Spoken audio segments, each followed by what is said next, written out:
ملت ایران نشان داده است ملت مقاومی است. همه اینو در تحلیل‌های خودشون میگن دشمنان ما. Well, we have used our authorities against Iran, as have our European allies.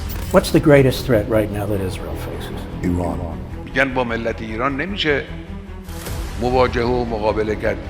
ملت مقاومی است، ایستادگی میکنه، در مقابل دشمن تسلیم نمیشه. این عزت است.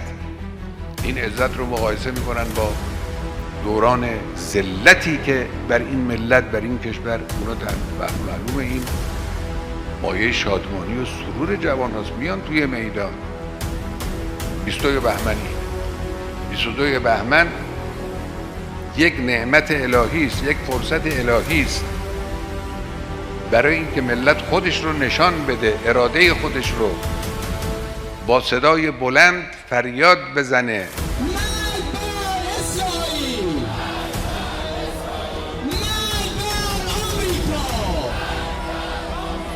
اون چرا که در دل آحاد این ملت هست، در شعارهاشون در روز 22 بهمن در همه جای کشور وجود داره. ما دنبال پیشرفتیم، دنبال اسلامیم، دنبال نظام اسلامی برخواسته از مردمیم که میتوانه مشکلات مردم رو حل کنه. این شعار 22 بهمن هر سال است و ملت هم ایستاده است محکم